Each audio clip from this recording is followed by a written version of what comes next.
4 months ago, a man arrived in Barcelona with a suitcase in hand and a plan for the new season in his pocket. That's all. He was alone. The whole world whispered in his ear, "You can't do it." They told him, "You can't enter here." He entered. They told him, "You can't stay here." He stayed. They told him Hansi Flick couldn't do it. He did.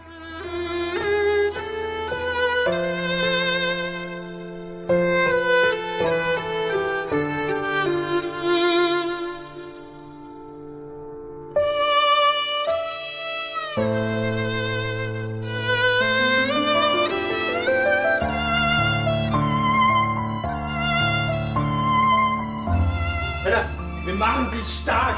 Die sind so blind und wir machen die stark. Das kann nicht sein, ey. Mit jedem einzelnen Fehler, mit jeder Position über den Einheit, was wir vorher ausgemacht haben. 0,0. Wir machen unser gutes Spiel am Anfang kaputt. Selbst kaputt. Wenn wir so weitermachen, fahren wir nach Hause. Das kann nicht wahr sein, ey. Das kann echt nicht wahr sein. Hans-Dieter Flick. A name he doesn't even like, which is why millions know him as simply Hansi. From the outside, he seems cold as ice, sharp as a blade, and tough as a rock. But maybe we need to see him up close, because maybe beneath those cold stares there's a warm smile. Beneath those sharp decisions there's a father's compassion. Beneath that tough exterior there's a Hansi Flick who's deeply afraid of losing the ones he loves.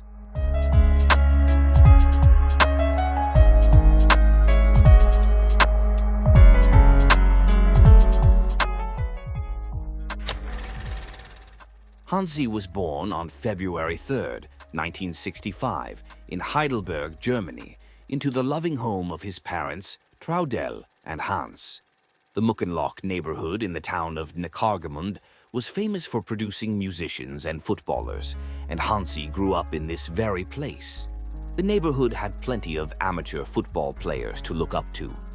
He joined the youth team of BSC Muckenloch relatively late and later played for Neckargemünd before turning professional at SV Sandhausen. During those years, he juggled football with a job as an assistant at a bank. When Stuttgart's B team offered him a place, he turned it down to continue his education. In fact, he was leaning more toward a career as a banker than a footballer, until Bayern Munich noticed his talent in midfield. At 20 years old, while thriving at Sandhausen, he made the move to Bayern. Hansi was a midfielder who thrived on the grind of the game. He played over 100 Bundesliga matches, scored 5 goals, and never made it to the senior national team. Frequent injuries kept him off the field in his later years. During his 5 seasons at Bayern, he won 4 consecutive league titles and shared the locker room with legends like Lothar Matthaus, Jürgen Kohler, and Andreas Brehme, getting his first taste of life among star players. After Bayern, he moved to Köln and then to Bammental, his wife's hometown and the place that held his greatest treasure, his first love. Injuries eventually forced him to retire at the age of 28. Hansi was never a media personality, not famous enough to be anyway. All he needed to breathe was a cup of coffee every morning and Silke, the woman he fell in love with at 18. Silke was 3 years younger than Hansi. Her deep blue eyes and quiet nature were so attractive to me, he would say years later, recalling the early days of their love. At the time, Hansi was rushing from Sandhausen matches to his internship at the bank, but he thought about Silke more than football or banking. The Bayern transfer brought financial stability, and at 21, Hansi married 18-year-old Silke, and they started their life together. Their contrasting personalities became the balance in their relationship. Silke was analytical, patient, and a perfectionist, meticulous in decision-making. Hansi, on the other hand, despite his stoic appearance on the sidelines, was impulsive and led by his emotions. Their love and complementary traits grew with the addition of their 2 daughters, Hannah and Katrin. By the age of 26, Hansi was a father of 2. After retiring from football, he settled in Bammental and opened a sportswear store with his wife, investing all their savings into the business. They worked together, took turns picking up their daughters from school, and sometimes even ate meals in the store. Hansi was talkative and warm, often seen chatting with customers while Silke managed the register. Later, they expanded the store and added a cafe. While he had left the football field, his passion and dedication were channeled into building a life with Silke and their daughters. The store had become more than just a place to buy clothes. It was now a gathering spot for the community to eat, drink, and socialize. The warmth of the Flick family had spread throughout Bammental. Hansi Flick was content with this life, but the local community had other plans. They wanted him to coach the town's football team. At first, he wasn't interested, but after persistent encouragement from those he cared about, he gave in. Perhaps a life spent entirely in the family's sports store was destined to turn into a story the whole world would eventually hear. Under Flick's guidance, Victoria Bammental achieved a meteoric rise over 4 years, which eventually attracted an offer from Hoffenheim. At the time, Hoffenheim was in the amateur leagues, Germany's 7th tier. Flick found himself enjoying coaching as much as he had enjoyed running the store. By the age of 38, he had earned his coaching license from the University of Cologne. Over the next 5 years, he led Hoffenheim to the 3rd division. It was time for the next step, this time as an assistant coach. At 41, Flick joined the Austrian club Red Bull Salzburg, becoming part of Giovanni Trapattoni's staff. He later remarked that he learned a great deal about tactics and defensive systems from Trapattoni, though they often disagreed on certain approaches. His time at Salzburg was brief because he received an offer from the German Football Association. Joachim Löw, recently appointed head coach of the German national team, wanted Flick on his staff. As Löw began building a new footballing system for Germany, Flick became his most trusted assistant. When Germany edged past Turkey in the Euro 2008 semi-finals, thanks to a late Philipp Lahm goal, Flick experienced his first real heartbreak in football after losing to Spain in the final. However, his greatest personal challenge came 2 years later when his wife, Silke, was diagnosed with breast cancer. This was an emotionally devastating time for Flick. He requested a leave of absence from his duties to be by her side, and the Federation supported him fully. Reflecting on that period, he admitted, "I couldn't pull myself together. I went to bed in tears every night." Silke, however, faced her treatment with incredible strength, fighting not only the cancer but also the fear she saw in Hansi's eyes. After a successful recovery, she regained her health. As Flick later said in an interview, "I learned how to stand tall and face challenges during those days from my wife." Flick continued to grow as a coach, and alongside Löw, he played a key role in Germany's 2014 World Cup triumph. After the victories, Flick was promoted to the position of national team sporting director. He spent 11 years with the national team before returning to the club level. This time, he went back to Hoffenheim, where he had previously taken the team from amateur leagues to the 3rd division. Now he joined as the club's general manager, tasked with building their footballing structure. However, after just 8 months, Flick decided to step away, wanting to spend more time with his family and return to running the sports store. After 17 years away from his original career, he was ready to take the reins of the family business again. But then came an offer he couldn't refuse. Flick became an assistant coach again, this time at Bayern Munich, the club where he had made his name as a player. He joined Niko Kovac's staff.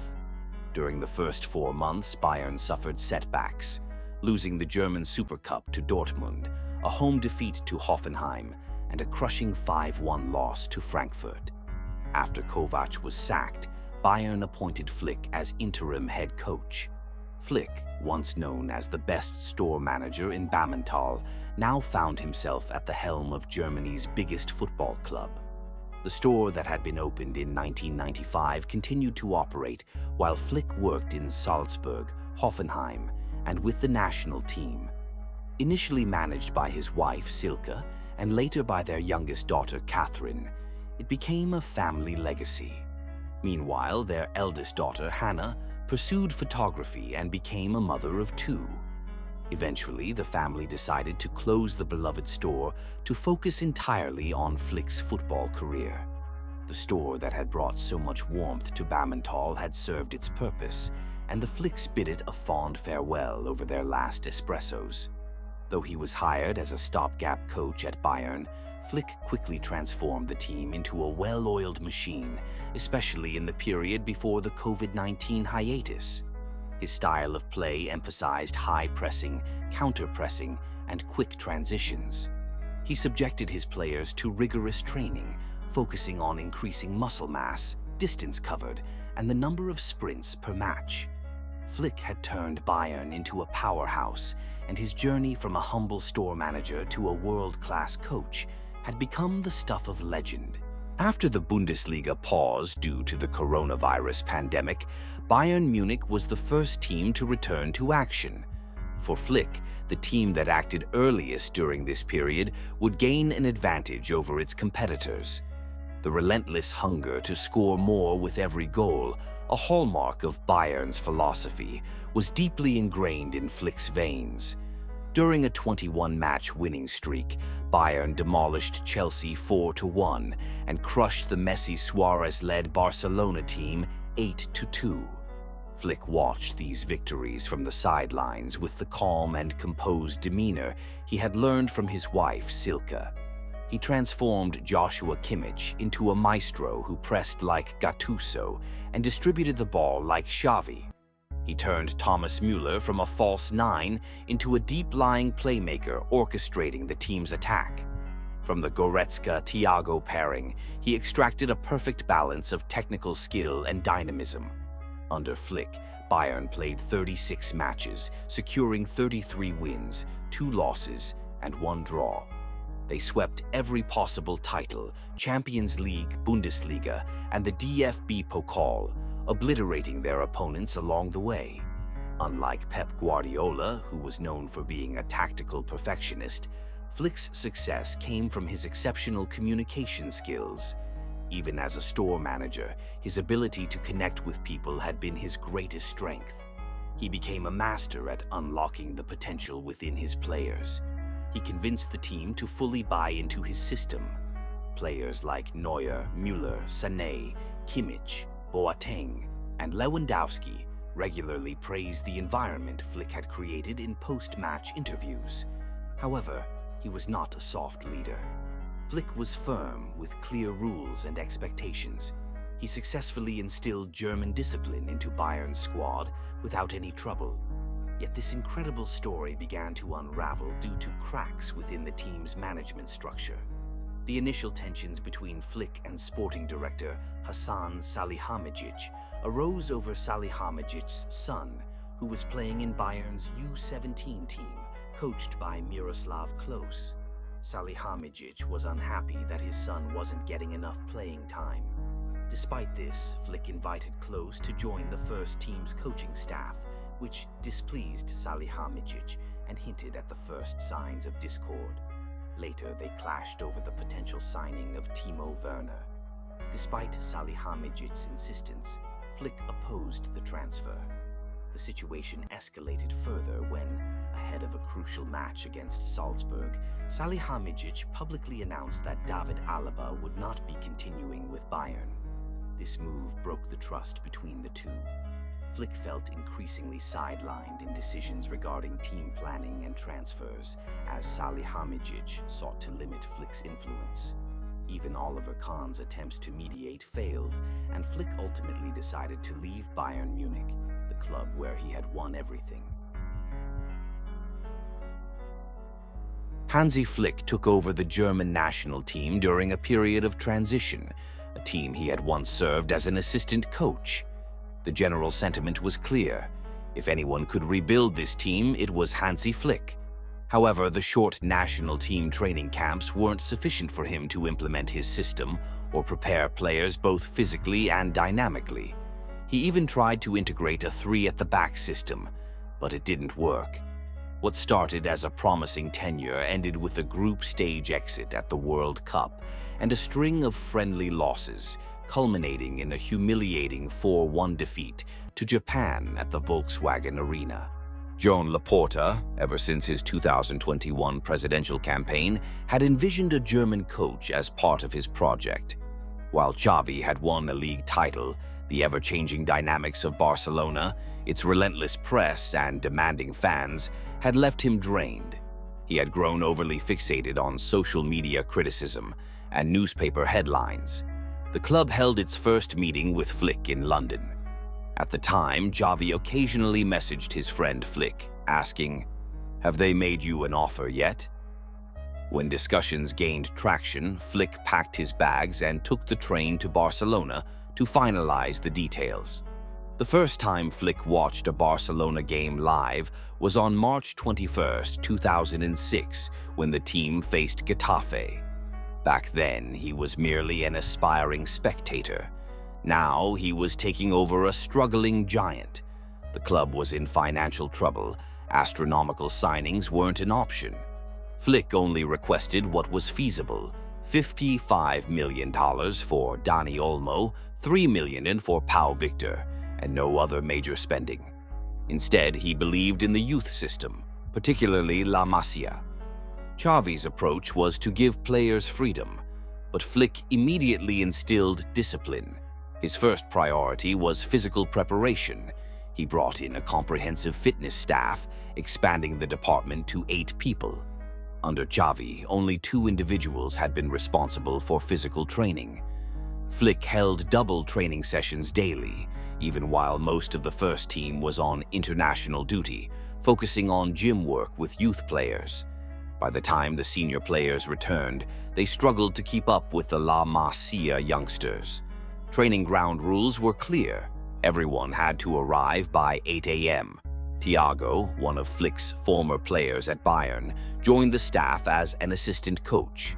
Ahead of the Espanyol game, when one of the team's most informed players, Jules Koundé, arrived 5 minutes late, Flick dropped him from the starting 11, replacing him with 18-year-old Hector Fort. Last season, players' Instagram feeds were filled with pre-match outfit photos resembling fashion shows. Flick introduced a dress code requiring the team to travel to matches in official tracksuits. Barcelona's famous tiki-taka style, known for its elegance, suddenly morphed into a system of relentless warriors. They ran tirelessly, compressed spaces, and prioritized exploiting opponents' weaknesses. Spanish media coined the term Flicki-Flaka to describe the evolution of tiki-taka. Flick's expertise lay in unlocking players' untapped potential. Starting from the back, with Ter Stegen injured, Flick placed his trust in Iñaki Peña, who had struggled early in the season. Under Flick's guidance, Peña blossomed into a goalkeeper worthy of Barcelona's standards. In the absence of Araujo and Christensen, Flick paired 17-year-old Pau Cubarsí with Íñigo Martínez, who had been on the verge of leaving the club, forming an impenetrable defensive duo.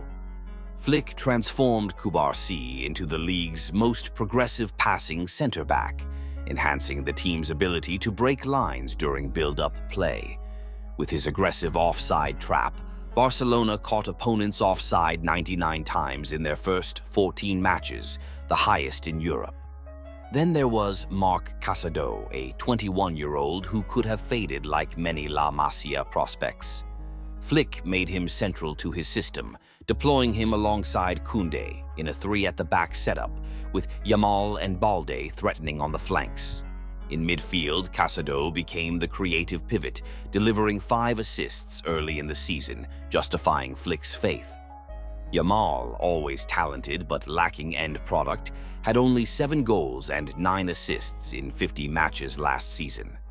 By the first quarter of the current season, he had already matched those numbers. Rafinha, who had been written off by fans and media demanding Nico Williams as a replacement, was handed a key role in the attack and the captain's armband. His performances silenced critics and inspired unity within the squad. Ansu Fati, whose career seemed to be fading, found his teammates cheering for his goals more than he did himself. Rafinha even passed the armband to Frenkie de Jong during matches to motivate him. The story returns to the same question. Why did the shop in Baumental become so beloved? Why did Bayern, under Flick, transform from Kovac's team into the world's most unstoppable force? The answer lies in one simple truth: kindness is contagious. Flick's ability to focus on his work with unwavering passion without being distracted by the Catalan media, and his seriousness, determination, and belief in his players created an infectious atmosphere of love and dedication. Before El Clasico, Flick even visited Xavi at his home, mending fences with the coach he had replaced. Contrary to his larger-than-life success, Flick is a man who cherishes simplicity. His greatest joys come from Sunday breakfasts with his wife and 2 daughters, and playing with his grandchildren's Lego sets. A devoted husband, a loving father, and a passionate professional. Hansi Flick in a nutshell.